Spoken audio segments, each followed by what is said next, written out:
ये है लखनऊ का जनेश्वर मिश्र पार्क। इसे एशिया का सबसे बड़ा पार्क कहा जाता है।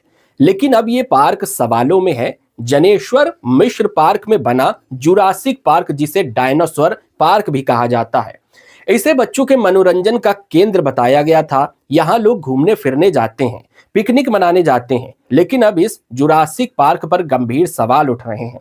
मामला क्या है, आइए ये भी जान लेते हैं।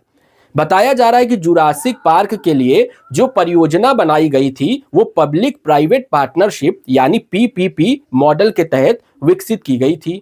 2 अक्टूबर 2024 को तामझाम के साथ जनेश्वर मिश्र पार्क के जुरासिक पार्क का उद्घाटन हुआ। इस परियोजना का संचालन निजी कंपनी इन्फिनिटी 9 की ओर से किया जा रहा है, जिसके मालिक दिल्ली के रहने वाले आदित्य आनंद बताए जाते हैं। दस्तावेजों में दर्ज जानकारी के मुताबिक जुरासिक पार्क की परियोजना की कुल स्वीकृति लागत 7.5 करोड़ रुपए थी, जिसमें से करीब 5 करोड़ रुपए यानी लगभग 75% राशि लखनऊ विकास प्राधिकरण एलडीए की ओर से सार्वजनिक धन के रूप में दी गई, जबकि बाकी के 2.5 करोड़ रुपए का निवेश निजी रियायतधारियों को करना था। जुरासिक पार्क को बनाया गया, यहाँ पर बड़े बड़े डायनासोर भी लगाए गए। कुछ डायनासोर घूमते फिरते भी मिल जाते हैं। लेकिन जुरासिक पार्क की परियोजना की पूरी कहानी अब सामने आ रही है और कई अनियमितताओं के आरोप जो है इसको बनाने में लगाए जा रहे हैं। स्वतंत्र सिविल लागत विशेषज्ञों और यहाँ के निरीक्षण से जुड़े लोगों का दावा है कि पार्क में बने मॉडल और इंस्टॉलेशन उस लागत और गुणवत्ता से मेल नहीं खाते जैसा टेंडर के दौरान दस्तावेजों में दर्शाया गया था। कई डायनासोर मॉडल और स्ट्रक्चर प्री फैब्रिकेटेड या रीयूज्ड सामग्री से बने प्रतीत होते हैं। इसके बावजूद इन्फिनिटी 9 को 15 सालों के लिए सार्वजनिक भूमि पर स्पेशल ऑपरेशन के तहत राइट्स दिए गए हैं।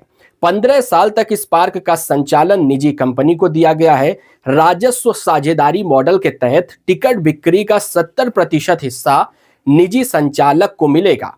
केवल 30% हिस्सा एलडीए को दिया जाना तय हुआ है। आरोप यह भी है कि अतिरिक्त आय को पूरी तरह रिपोर्ट नहीं किया गया। इन्हीं शिकायतों के चलते अगस्त 2025 में एलडीए में शिकायत दर्ज हुई, जिसके बाद 16 से 19 अगस्त 2025 में पार्क को सत्यापन के लिए बंद किया गया और टिकटिंग प्रणाली में बदलाव किए गए।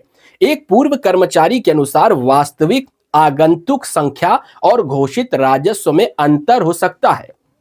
अब सवाल यह है कि क्या सार्वजनिक धन का सही उपयोग नहीं किया गया? क्या कॉन्ट्रैक्ट के तहत जो टर्म निर्धारित किए गए थे उनका पालन नहीं किया गया? क्या पूरे मामले की स्वतंत्र तकनीकी और वित्तीय ऑडिट से निष्पक्ष जांच नहीं होनी चाहिए?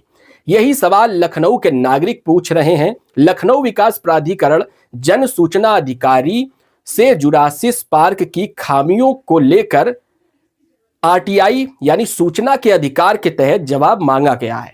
अब देखना होगा अधिकारियों की ओर से क्या जवाब दिया जाएगा। ये वीडियो देखने के लिए आपका बहुत बहुत धन्यवाद। जय हिंद, जय भारत।